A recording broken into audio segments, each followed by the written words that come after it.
예, 강의 계속하겠습니다. 이번 시간부터는 이제 법률행위 대리죠. 법률행위 대리 제도가 왜 필요하냐? 당사자가 직접 법률행위하면 가장 좋겠지만 당사자가 직접 법률행위하지 못할 상황이 생겼다. 왜? 전문성이 부족하다. 의사결정 능력이 부족하다. 아니면 너무 바쁘다. 뭐 이런 여러 가지 사유가 있겠죠. 이런 경우에 특히 이제 내가 직접 법률행위하지 못할 상황이 생겼다. 그럼 둘 중에 하나를 선택해야 되죠. 법률행위 포기하고 손해를 감당하던가 아니면 다른 사람을 시켜서 법률행위를 하게 하고 그에 따른 이익이 생겼든 손해가 생겼든 내가 다 감당하는 거. 여기 이제 두 가지로 나눌 수 있는데 법률행위 포기하는 것까지 민법으로 정해 놓을 필요는 없죠. 그러니까 다른 사람을 시켜서 법률행위 하게 하고 그에 따른 책임을 모두 다 내가 지는 제도. 이걸 대리제도라고 합니다. 기본적인 모형은 이제 이겁니다. 이렇게 세 명이 등장을 하죠. 상대방 병과 갑이 어떤 법률행위를 하고 싶은데 직접 하지 못할 상황이 되니까 을에게 시키는 겁니다. 을이 제3자와 법률행위를 하는 거예요. 이때 갑의 이름은 항상 본인이라고 불러줘야 됩니다. 갑을 본인이라고 부르고 여기를 상대방이라고 불러요. 자, 이 사람을 대리인이라고 하죠. 이 상대방을 가끔가다 제3자라고 부르는 경우도 있어요. 그래서 제3자라고 부를 때는 본인하고 대리인 사이에서 쳐다봤을 때는 본인하고 대리인 관계만 봤을 때는 여긴 제3자예요. 대리인이 가서 법률행위 할 때나 법률행위의 효과가 본인에게 귀속이 될 때는 상대방이라고도 부르죠. 경우에 따라서는 이렇게 달리 부를 수도 있다라고 하는 거고요. 자, 그러면 대리제도는 뭐냐? 대리인이 본인을 위해서 제3자와 법률행위를 하고 그 법률 효과는 모두 다 본인에게 귀속시키는 제도다. 그러니까 대리인이 본인을 위해서라고 하는 거예요. 본인을 위해서 대리행위를 합니다. 이 법률행위를 대리인이 한 행위다라고 해서 대리행위를 하는데 대리인이 의사결정도 대리인이 의사결정을 하고 표시도 다 대리인이 합니다.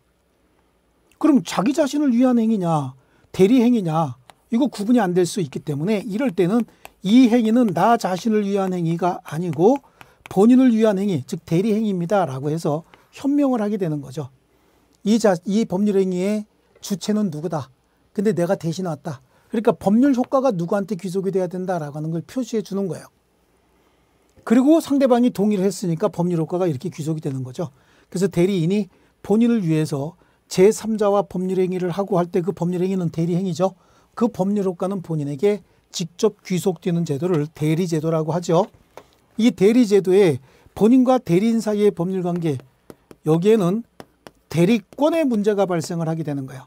대리권은 발생 원인에 따라서 임의 대리와 법정 대리로 나누어지는데 임의 대리는 자기가 필요에 의해서 대리인을 선임을 하는 거고 법정 대리는 본인의 의사결정 능력이 좀 부족하다 보니까 법률 규정으로 네가 좀 도와줘라 라고 해서 법정 대리인이 선임되는 제도죠. 그렇게 해서 대리인이 다른 사람하고 법률행위 하는 걸 대리행위라고 하죠. 이 대리행위는 의사결정을 해서 의사를 전달하는 대리를 능동대리라고 부르고요. 상대방의 의사를 수령하는 대리를 수동대리다라고 얘기를 합니다. 일반적으로 능동대리권이 있으면 수동대리권도 있다라고 얘기를 해요. 이 대리행위 할 때 얘한테 대리권이 있었고 적법한 대리인이었다라고 하면 이거를 그냥 대리라고 합니다. 이 대리는 앞에다가 대리권이 있다. 그래서 이걸 유권 대리라고 하고 아니면 이 행위할 때 대리권이 없던 자였다라고 하면 이걸 앞에다가 무권을 붙여요. 그래서 이걸 무권 대리다라고 얘기를 합니다.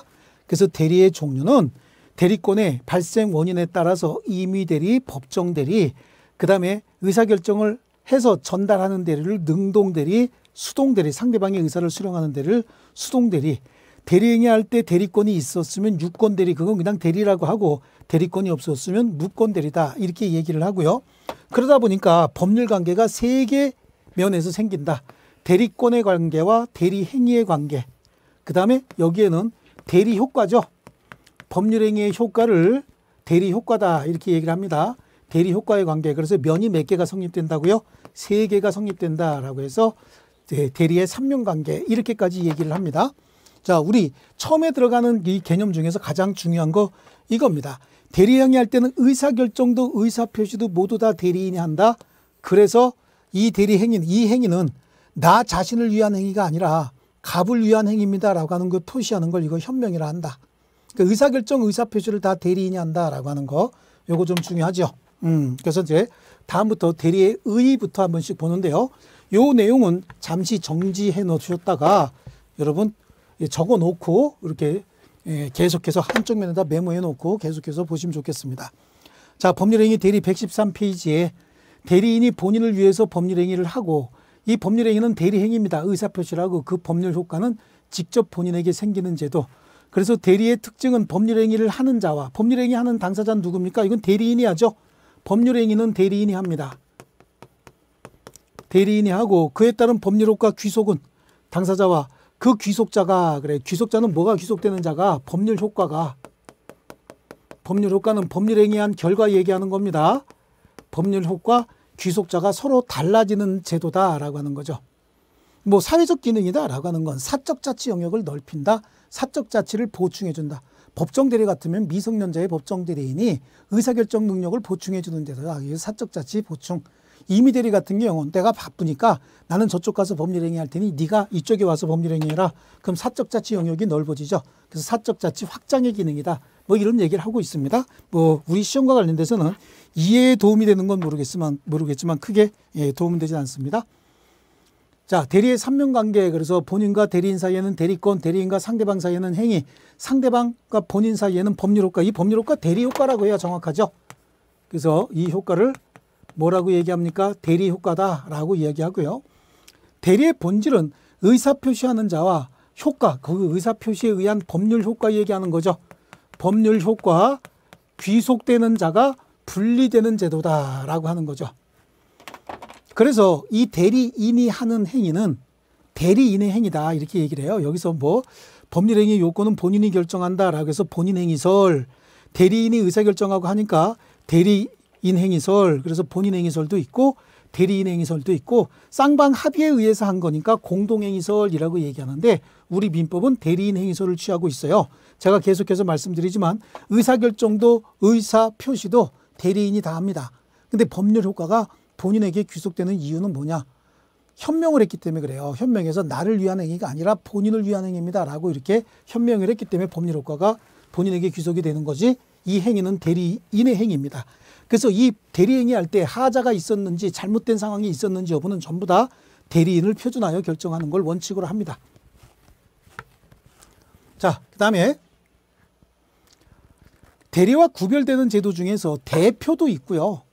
사자도 있고 뒤로 가면 이제 간접 대리도 있어요. 위탁매매 같은 간접 대리도 있고 또 뭐 간접 점유도 있고 제3자를 위한 계약도 있고 그런데 여기서 우리가 제3자를 위한 계약은 뒤에 가서 공부하시기로 하고 여기서 비교해야 될 건 사자예요. 사자. 사자는 단순한 심부름꾼이에요. 본인이 결정한 의사를 가서 전달해 주기만 하는 사람이죠. 그러니까 우리 뭐 TV 보니까 어떤 똑똑한 개는 주인을 위해서 뭐 장도 보고 이렇게 하고 오더라고요. 그럼 그 장바구니 안에 보면은 그 주인이 써둔 메모 가지고 장사하시는 시장의 그 사장님들이 그대로 이렇게 주고 뭐 잔돈 이렇게 주고 이렇게 하고 그 물고 다니면서 왔다 갔다 하는 거 그것도 사자예요. 그래서 사자는 효과 의사를 본인이 결정하고 대리인이 스스로 효과 의사를 결정한다. 말이 굉장히 어렵잖아요.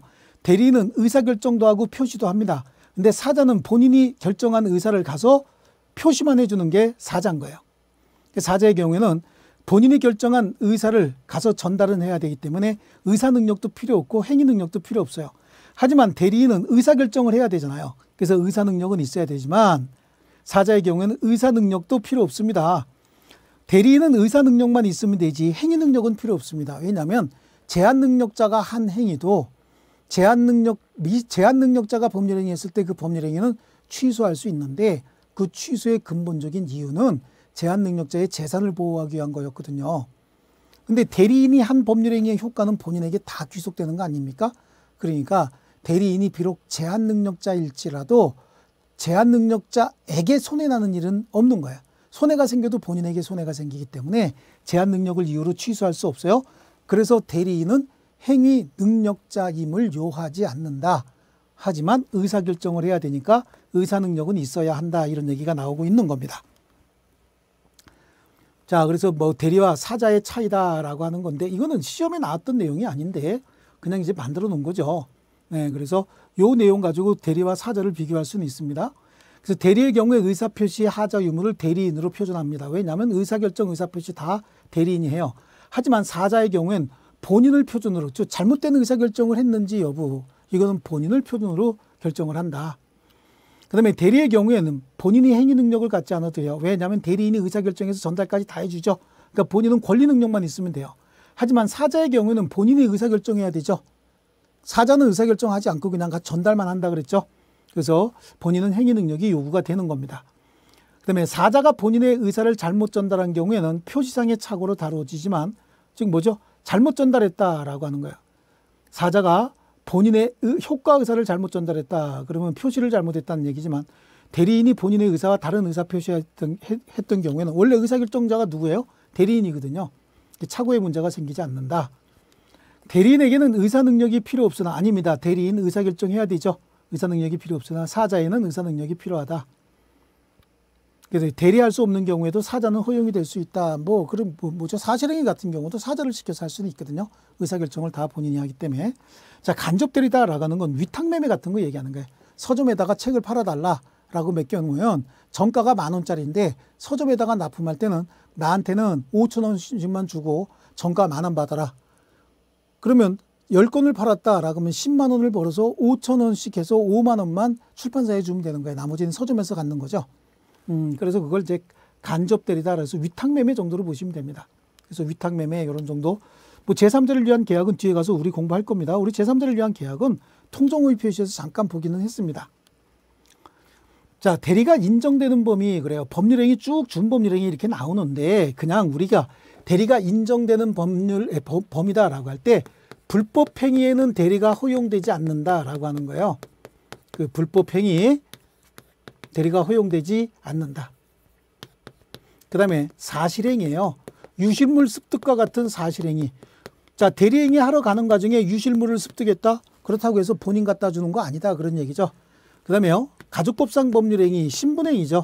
신분행위도 대리가 허용돼서는 안 되는 거죠. 어떻게 가족법상 법률행위를 대리인이 하겠어요. 암만 바빠도 친구야, 네가 나 대신 혼인하고 데리고 사는 건 내가 저렇게 신혼여행까지 갔다 와라. 그러면 그 여자분 안 오는 수가 있어요. 너보다 얘가 더 낫다 그럴 수도 있죠. 그래서 사실행위나 불법행위에 허용되지 않습니다. 여기 신분행위죠. 그래서 그냥 불사신의 대리 없다. 불사신은 대리가 허용되지 않는다. 나머지는 다 된다. 준법률행위 중에서도 의사의 통지와 관념의 통지. 이건 우리 앞에 총칙하면서 맨 앞에다가 이건 표시해 놓고 왔어요. 의사의 통지나 관념의 통지 같은 경우는 대리하고 똑같이 생겼죠. 의사표시하고 똑같이 생겼어요. 그래서 대리에 관한 규정이 그대로 준용이 되고 의사표시 효력 발생에 관한 규정도 그대로 준용이 됩니다. 여기에는요. 자, 그 다음에 대리의 종류 앞에서 봤듯이 임의대리, 법정대리는 대리권의 발생 원인이 법률 규정이냐 수권행위냐에 따라서 달라지는 거고, 능동대리, 수동대리는 능동대리는 의사결정에서 의사를 전달하는 대리, 수동대리는 상대방의 의사를 수령만 하는 대리다라고 하는 거하고, 유권대리와 무권대리, 대리행위할 당시에 대리권이 있었느냐 없었느냐에 따라서 유권대리, 무권대리 이렇게 나눠지죠. 자, 그 다음에 이제 우리 117페이지 대리권에 관해서 공부하겠습니다. 대리권이라고 하는 건 대리인이 본인을 위해서 제3자와 법률행위할 수 있는 지위 내지는 자격이에요.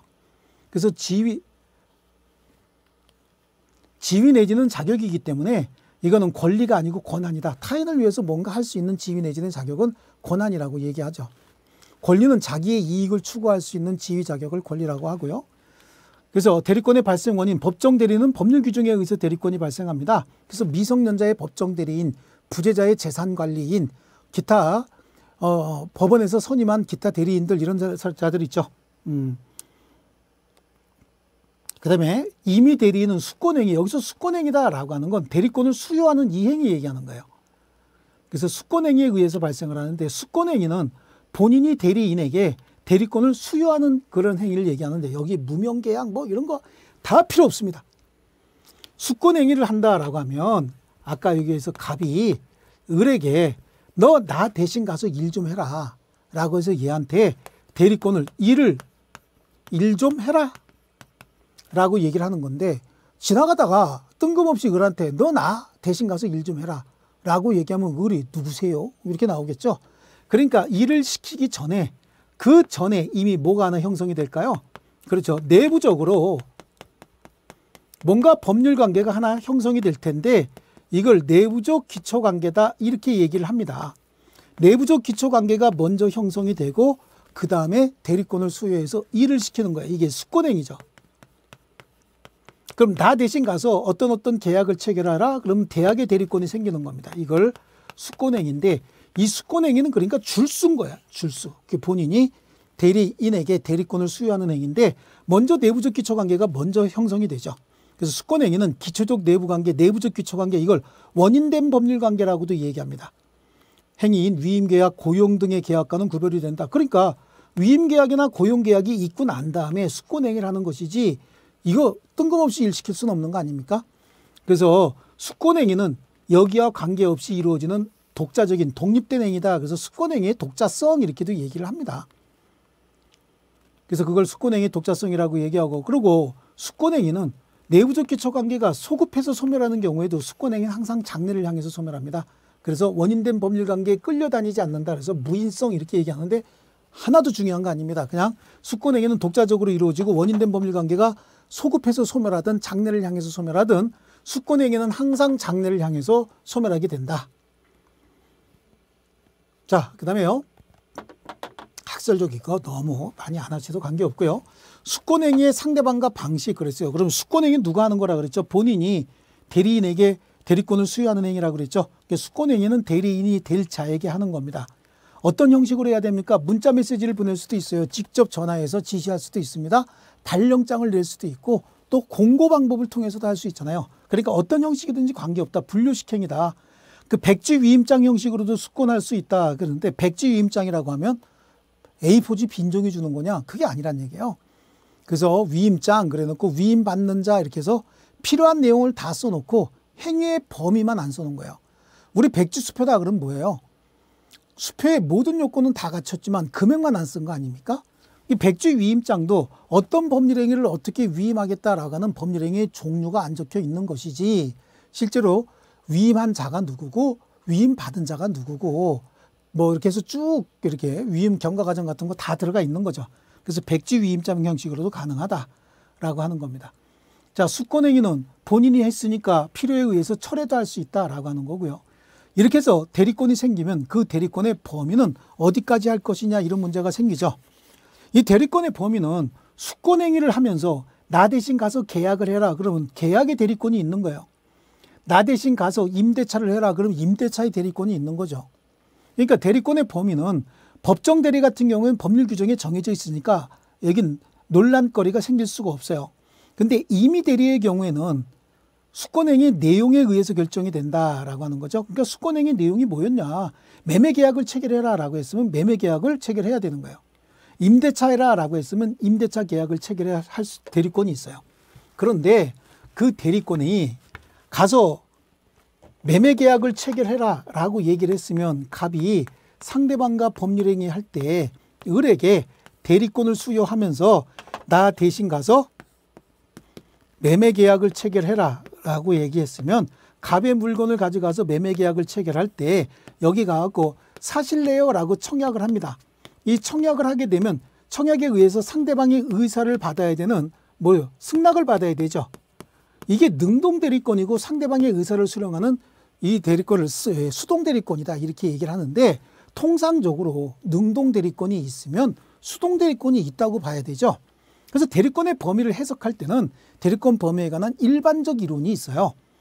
그래서 능동대리권이 있으면 그냥 위에 써드릴까요? 능동대리권이 있으면 수동대리권도 있다. 그래서 매매계약 체결의 대리권을 가진 자는 상대방으로부터 중도금이나 잔금을 받을 권리가 있다.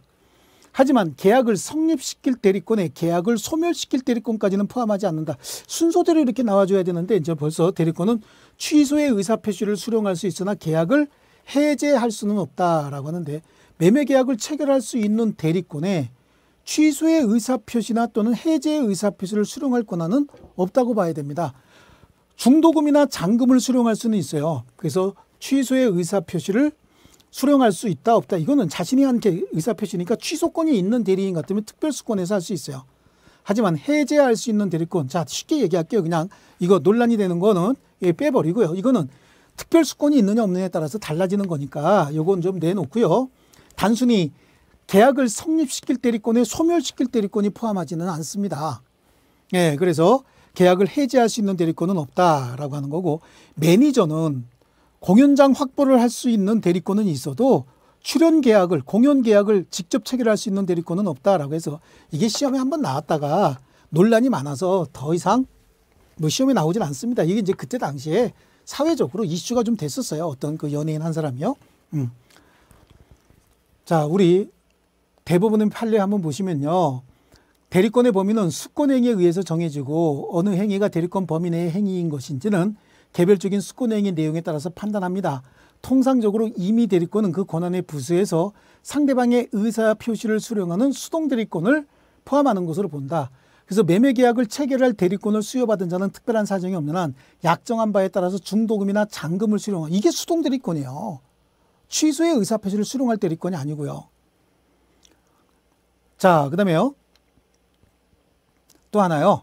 부동산 소유자로부터 매매계약 체결할 대리권을 수여받은 자는 매매계약에서 약정한 바에 따라서 중도금이나 잔금을 수령할 권한도 있고, 매매계약 체결과 이행에 관해서 포괄적 대리권을 수여받은 자는 약정된 매매대금의 지급기일을 연기해 줄 권한도 갖는다. 여기서는 이 말이 들어가 줘야 되는 거예요. 포괄적 대리권이다 라고 하면 매매계약 이행과 체결 그리고 취소 그 다음에 해제에 관해서도 다 해라. 그 대리권의 범위가 이 포괄적이죠. 그렇다고 한다면 매매대금의 지급기일을 연기해 줄 권한이 있다. 매매대금 지급기일에 매매대금이 지급되지 않으면 계약을 해제해 버릴 수 있습니다. 근데 지급기일을 연기해 준다는 얘기는 해제권 행사하지 않겠다라고 하는 의사표시를 하는 거거든요. 해제권 포기하는 거거든요. 그러니까 그때는 뭐가 필요한 거죠? 포괄적 대리권을 가져야 된다라고 하는 겁니다. 그 다음에 영수 권한만을 위임받은 대리인은 대여금 채무를 일부 면제하기 위해서는 영수에서 돈만 받아오랬지 지가 계약을 해제하거나 소멸시킬 수는 없어요. 이때는 본인의 특별수권이 필요한 거야. 그러니까 성립시킬 대리권에 소멸시킬 대리권 포함하지 않고 소멸시키려면 특별수권이 필요합니다. 또 매매계약 체결을 위임받은 자가 그 예금을 담보로 대출받거나 처분할 수 있는 대리권이 포함되는 것은 아니다. 그러니까 성립시킬 대리권에 소멸시키거나 처분할 대리권까지 포함되지는 않습니다. 그래서 상대방이 취소권을 행사했을 때 이를 수령할 권한까지 들어가는 거 아니야. 해당 매매계약에 있어서요. 그래서 앞에 있는 내용은 좀 논란이 있는 내용이었고요. 그리고 수권행위 내용에 의해서 대리권의 범위를 명백히 할 수 없는 경우에는 대리권의 일반적 법리에 따라서 결정을 하는 겁니다. 그런데 그렇게 해도 대리권의 범위를 결정할 수 없을 때는 우리 민법 제118조에 뭐라고 되어 있냐면 보존, 이용, 계량행위만 할 수 있다. 그래서 대리권의 범위가 분명치 아니한 대리인은 민법 제118조에 정한 행위만 할 수 있다. 욕을 100번도 넘게 먹을 수 있으니까 잘 보이게 투명하게 관리 정도만 해줘라 라고 하는 겁니다. 그래서 보존 행위와 이행, 계량 행위 이렇게 나눌 수 있어요. 이거 나오면 무조건 원, 투 이렇게 묶어야 됩니다. 원, 투, 잽 넣듯이 원, 투 이렇게 묶어야 돼요. 보존 행위는 무제한 할 수 있어요. 그런데 이행이나 그렇죠. 이거는 뭐죠? 이용이죠. 이행이 아니라 이용행위죠. 이용 계량행위입니다. 이용 또는 계량행위요. 이거는 사용하지 않는 물건 사용을 통해서 수익을 만들어내는 행위고, 여기는 가치를 증대시키는 행위죠. 이용이나 계량행위는 물건이나 권리의 성질이 변화되지 않는 범위 내에서만 가능합니다. 성질이 변화되지 않는 범위 내에서만 가능하기 때문에 무제한 가능한 행위는, 보존행위는 처분행위도 포함을 하지만 이용 계량행위는 처분행위를 포함할 수는 없어요. 처분행위는 할 수 없습니다. 그래서 보존행위, 보존행위 종료 이거 중요합니다. 미등기 부동산을 등기한다든지 소멸시효 중단, 건물의 수선, 건물은 수선하지 않으면 완전히 망가지겠죠. 이거는 무제한 가능하다라고 하는 거고, 이용 계량행위는 대리의 목적인 물건이나 권리의 성질이 변하지 않는 범위 내에서만 할 수 있다. 그래서 안 되는 것들, 은행 예금을 찾아서 주식, 그 예금 채권이 주권으로 바뀌는 거죠. 은행 예금을 찾아서 개인에게 대여하는 행위, 은행 예금이 뭐가 되는 거죠? 채권, 대여금 채권이 되는 거잖아요. 예금 채권이요. 이런 것들 할 수 없습니다. 또 계량행위라고 할지라도 계량행위에 농지를 대지로 바꾸는 행위 이런 것들도 할 수 없다라고 하는 거예요. 만약에 허용되는 보존행위나 이용계량행위가 아닌데 이를 위반했다라고 하는 거죠. 그럼 위반한 행위는 무권대리가 된다. 그래요. 그렇게 보존이나 이용 계량권이 없는 범위를 했다. 범위 내의 행위를 했다. 그럼 그거는 대리권 없는 자가 대리 행위한 게 되는 거죠. 그러니까 무권대리가 되는 것과 그냥 무효가 되는 건 무권대리가 됐으면 본인이 추인에 의해서 유효로 바꿀 수 있는 상황이 있는 거거든요. 그래서 무권대리가 된다. 그래서 본인이 추인하게 되면 본인의 효과가 발생하지만 추인하지 않으면 효과가 발생하지 않는다라고 하는 거고요. 이것도 무슨 대표 예제다라고 하는데 대리권의 범위가 분명치 아니한 대리인이 할 수 없는 겁니다. 여기 보존행위 이거 무제한 가능한 요거 빼고 나머지 다 찾아라 그런 얘기죠. 계량행위, 처분행위 이런 것들이잖아요. 여기서 계량행위다라고 하는 건 물건이나 권리의 성질이 변하지 않는 범위 내에서 계량행위다. 요거는 이용행위잖아요. 그러니까 여기서 보면은 범위를 정하지 않는 대리인이 할 수 없는 것은 그랬는데 보존행위다라고 하는 건 무제한 가능하고 얘네들은 물건이나 권리의 성질이 변하지 않는 범위 내에서 가능한데 처분행위는 불가능하다고 얘기했죠. 처분행위는 어떠한 경우에도 물건이나 권리의 성질이 변화될 수밖에 없거든요. 그래서 처분행위는 불가능하다라고 하는 거고요. 자, 대리권의 제한입니다. 대리권의 범위가 분명한 자라고 해서 모든 행위를 다 할 수 있느냐? 그건 아니다. 대리권의 범위가 분명치 아니한 자는 보존, 이용, 계량 행위만 했지만 대리권의 범위가 분명한 자도 무제한으로 모든 행위를 다 할 수 있는 건 아닙니다. 그래서 대리권의 범위가 분명한 자도 일부 제한되는 경우가 있는데 이걸 대리권의 제한이다라고 얘기하고 이 부분은 다음 시간에 계속하겠습니다. 자, 여러분 수고하셨습니다.